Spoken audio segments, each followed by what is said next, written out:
Joining us right now, GOP political strategist and a co-founder of MustReadTexas.com, Matt Mackowiak. Matt, good morning. How are you? Hey, Chad. Good morning. I'm doing great. How about you? Doing fantastic. Thanks for coming on today. Let's start off with the debate. Overall, what were your thoughts? What did you take away from the debate on Thursday, the primetime debate? We'll start off with that one. Yeah, look, I thought basically all the candidates did fairly well. I thought really the only two candidates that did any real damage to themselves were Trump and perhaps Rand Paul. I think the biggest problem for Trump is that it's the first time he's been on stage against these other candidates head-to-head in sort of an apples-to-apples comparison. And I think it's easy to judge Trump a certain way when he's by himself in terms of how unusual and sort of non-political he is. It's another thing to see how sort of totally inadequate he is compared to serious, governors and senators and business leaders on that stage. And so I think that head-to-head comparison was very, very problematic for Trump. Look, he did get some tough questions. To be honest with you, he deserves tough questions based on his past statements and his past actions. There's a lot for him to sort of account for. I didn't have a problem at all with anything Megyn Kelly asked. But secondly, I guess to the point of Rand Paul, I thought Rand really was fairly aggressive, and I think he probably lost the exchange with Chris Christie. Kind of depends where you are on some of that surveillance, privacy issues. But to me, I think those two candidates were the only ones that did any real damage to themselves. The rest of the field was pretty good. I thought Marco Rubio was pitch perfect in just about every answer he had. Yeah. So Jeb Bush and Scott Walker were adequate or were fine, and all the other candidates, I think, in a way, were sort of in the background. Did it surprise you that you brought up Jeb Bush and that he was okay? Should we be expecting more out of a Jeb Bush than what we saw in the debate? When I looked at Jeb Bush, I saw someone who, was a little waffly maybe on answers. Common Core, he kind of went back and forth on a little bit. It didn't seem like he was sure of himself, and I'm sure that's part of his personality. Especially compared to a Rubio and a Cruz who are up there. I expected more out of someone like Jeb Bush, I guess.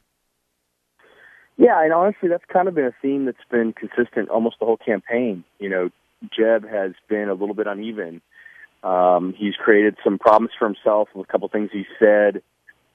He spent a lot of his time raising money and not, actively campaigning, although he does, take a lot of questions when he does go out and do events. The press has a lot of access to him, which is very different from Hillary. But yeah, look, Jeb has not been smooth the entire campaign so far. And I think part of that is he's sort of out of fighting shape, having not been in electoral politics in almost a decade. But yeah, I do think we should have high expectations for him as a very successful two-term governor, as a national leader, and as someone who's as likely to be our nominee perhaps as anyone else. We should have high expectations. Look, I thought he didn't do any damage to himself. I thought he pivoted off of Common Core immigration reasonably well. I was also at the Red State Gathering in Atlanta over the weekend, and Jeb spoke on Saturday, and that is not his audience. Those are conservative activists from across the country. And honestly, he was very energetic. He was as strong and as confident as I think I've ever seen him.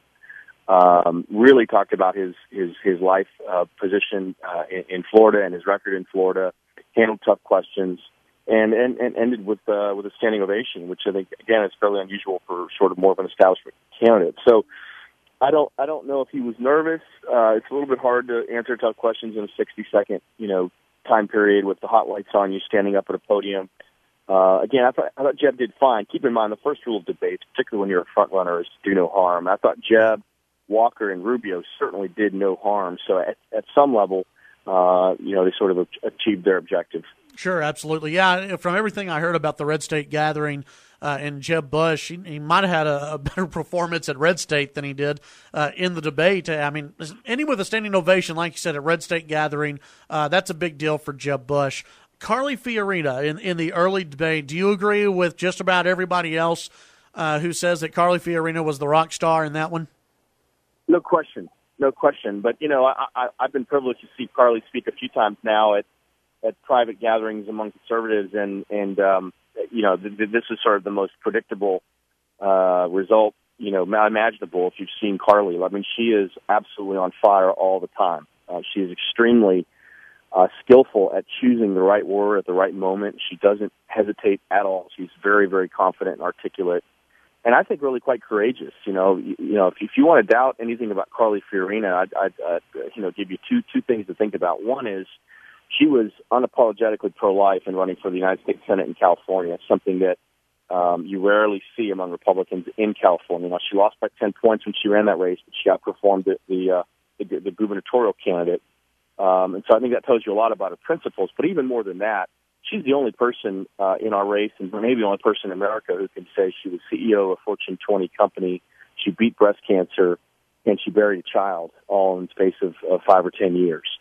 That should tell you quite a lot about her toughness and her resiliency and her commitment. And so she's an extremely impressive candidate. I'm a little bit uncertain of what her path to the nomination is, or what her path even to the first tier is. But I do think she very clearly developed a path to the debate stage in California at the Reagan Library on CNN in September. I think she'll be on that stage, and she certainly deserves to be. She's as strong a candidate at a debate as anyone we have in our field.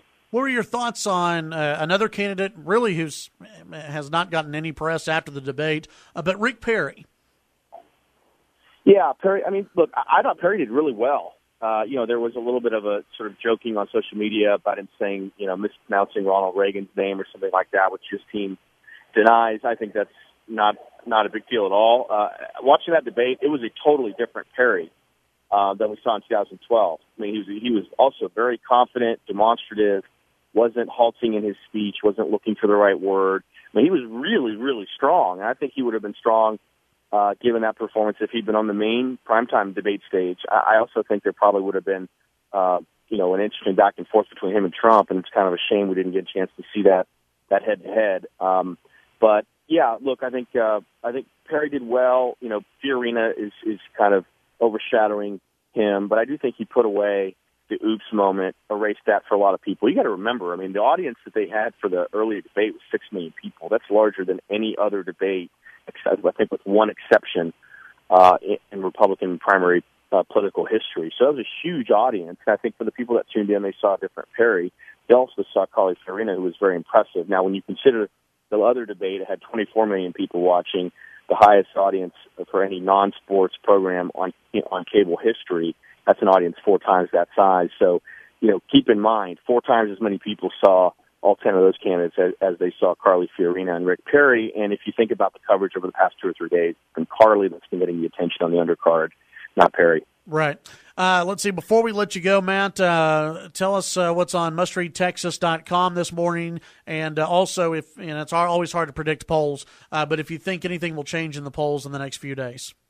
Yeah, I don't put a lot of stock in this NBC News Survey Monkey poll that they put up Sunday. It's an online panel that they say was scientific. They conducted it Friday and Saturday, and it shows Trump still, I think, at 23%, Cruz in second at 13%, and then I think it's Carson and Fiorina in third and fourth, with Jeb and Walker at 7% further down. That's an outlier poll. It's very unlike everything else we've seen over the past 3 months. So I don't think there's much credibility to that. I'd be interested to see what future polls showed this week. I do think Trump has done some damage to himself, but he's obviously been very resilient. In terms of Must Read Texas, we have all the videos from Governor Abbott, Senator Cruz, and Governor Perry all speaking at Red State Gathering over the weekend. Those are all posted at mustreadtexas.com. Also, Perry's Sunday Show appearance on ABC, and all the other news that your audience would, I'm sure, want to be up on. They can find it at mustreadtexas.com. All right, and you can follow Matt at Matt Mackowiak on Twitter. Matt, as always, thank you very much. Have a great week, Chad. Take care. You too. That's Matt Mackowiak, and you can follow him on Twitter. Encourage you to do so. Get some great information out of him on there.